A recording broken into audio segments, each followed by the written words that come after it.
दोस्तों, स्वागत है आपका इस चैनल पर। यहाँ पर आपको एक से एक ज्ञान से भरी बातें आपको फ्री में सुनने को मिलेगा। आज की कहानी है प्रार्थना की शक्ति। हम कहते हैं कि ईश्वर दिखाई नहीं देते, पर एक वही दिखाई देता है जब कोई दिखाई नहीं देता। चारों तरफ जब निराशा ही निराशा हो, आशा की एक भी किरण ना हो, तब भी एक शक्ति काम कर रही होती है, और वो है प्रार्थना की शक्ति। ऐसी प्रार्थना जो दिल की गहराइयों से निकलती है।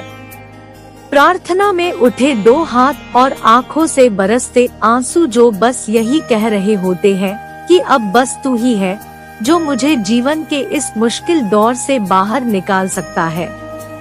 और तब कुछ ऐसा होता है जो किसी चमत्कार से कम नहीं होता। चलिए आपको राजस्थान की एक सच्ची घटना सुनता हूँ, जिसे डॉक्टर्स आज तक नहीं भुला पाए।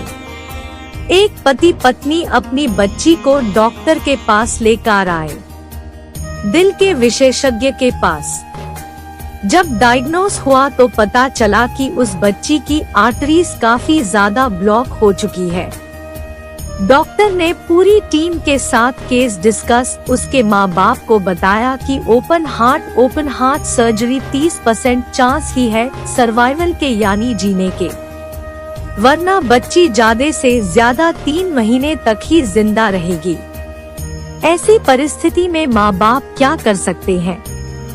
एक तरफ हुआ तो दूसरी तरफ खाई। अब ऐसे में माँ बाप ने फैसला लिया और डॉक्टरों को बच्ची की सर्जरी के लिए कहा। सर्जरी से पहले ही बच्ची को हॉस्पिटल में एडमिट कर लिया गया। बच्ची की जो माँ थी उसे प्रार्थना पर अटूट विश्वास था, और यही संस्कार उस बच्ची में भी था। माँ हमेशा उस बच्ची का हौसला बढ़ाती और कहती कि भगवान हम सब के दिल में रहते हैं, वो तुम्हें कभी कुछ नहीं होने देंगे, तुम बिल्कुल मत घबराना। ऑपरेशन का दिन भी आया। ऑपरेशन थिएटर में जब डॉक्टरों ने बच्ची का मासूम सा मुस्कुराता हुआ चेहरा देखा तो उन्होंने बच्ची से कहा कि तुम ऑपरेशन के बाद बिल्कुल ठीक हो जाओगी। इस पर उस बच्ची ने डॉक्टर से कहा, मुझे बिल्कुल भी चिंता नहीं है, क्योंकि मैं जानती हूँ भगवान रहते हैं मेरे दिल में। बच्ची ने बोला कि जब आप मेरा हाथ ओपन तो बताना भगवान कैसे दिखते हैं। डॉक्टर ने कुछ नहीं कहा, सिर्फ मुस्कुराए। ऑपरेशन के दौरान पता चल गया कि कुछ भी नहीं हो सकता। बच्ची को बचाना असंभव है, क्योंकि हार्ट में ब्लड की एक बूंद भी नहीं आ रही थी। डॉक्टर ने निराश होकर अपनी टीम को स्टिचेस लगाने को कहा। अचानक डॉक्टर के कानों में बच्ची के वो शब्द गूंजने लगे, डॉक्टर मैं बिल्कुल भी नहीं घबरा रही, क्योंकि मैं जानती हूँ कि भगवान रहते हैं मेरे दिल में। उसी वक्त डॉक्टर ने हाथ जोड़कर भगवान से प्रार्थना की, हे ईश्वर, मेरा सारा अनुभव इस बच्ची को बचाने में असफल रहा। अगर आप सच में इस बच्ची के हृदय में विराजमान हो तो आप ही कुछ कीजिए। कुछ देर बाद अचानक बच्ची का हाथ हिला। सब डॉक्टर यह देखकर हैरान थे कि बच्ची के हार्ट में ब्लड सप्लाई गई थी।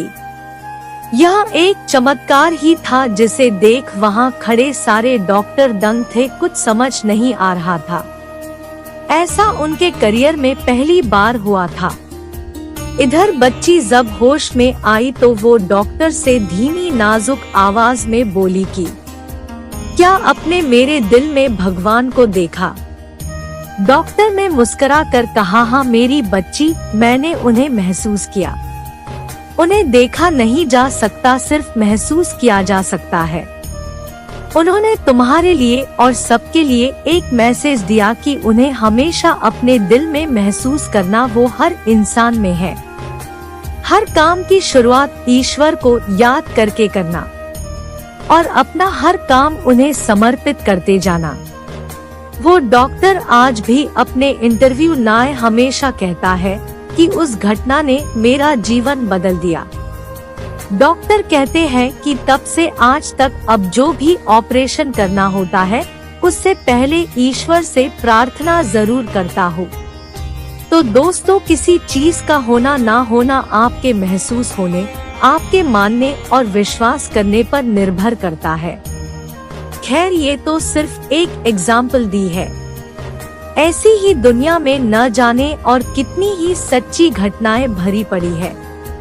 तो दोस्तों, इस कहानी से हमें यह शिक्षा मिलता है कि दिल से की गई प्रार्थना कभी व्यर्थ नहीं जाती, खासकर तब जब हम वो किसी दूसरे के लिए मान रहे हो। बहुत शक्ति होती है प्रार्थना में।